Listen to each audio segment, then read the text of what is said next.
મારફતે અયોધ્યા રામલલ્લાના દર્શન કરવા માટે વડોદરાથી રામ ભક્તો રવાના થયા। 500 વર્ષ બાદ ભગવાન રામલલ્લા અયોધ્યામાં બિરાજમાન થયા છે, ત્યારે સમગ્ર દેશ રામમય બન્યો છે। દેશવાસીઓમાં એક અનેરો ઉત્સાહ જોવા મળી રહ્યો છે।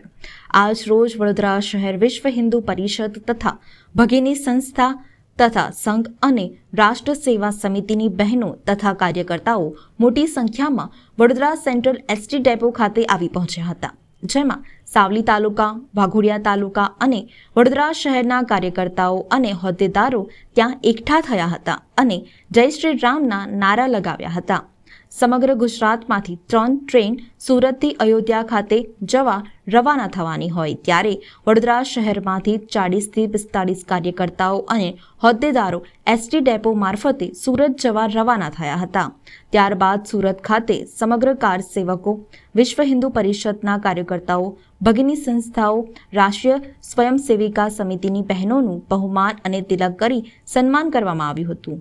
જય શ્રી રામ। અમે રાષ્ટ્ર સેવિકા સમિતિમાંથી જિલ્લા ગ્રામ્યમાંથી અમે બહેનો જઈ રહ્યા છે, રામલલ્લાના દર્શનાર્થે જઈ રહ્યા છે।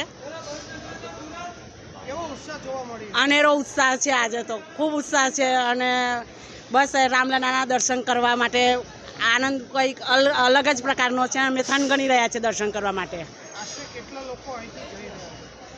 એમ તો ઘણા બધા 150-150ની આસપાસ સંખ્યા છે। જય શ્રી રામ।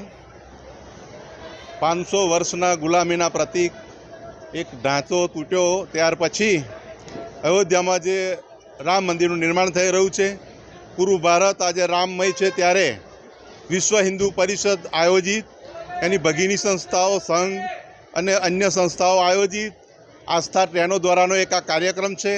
તેમાં આજ રોજ ગુજરાતના 3 ટ્રેનો જશે। તેમાંથી વડોદરા વિભાગમાંથી સાવલી, વાઘોડિયા, છોટાઉદેપુર, વડોદરા મહાનગરની ટોટલ 140ની સંખ્યા છે। તે સિવાય અન્ય છાયાપુરીથી ટ્રેનમાં જશે, અન્ય સાંજે 5 વાગે રેલવે ટ્રેન મારફત જશે। એ રીતનું 1450ની સંખ્યાનું એક આયોજન છે।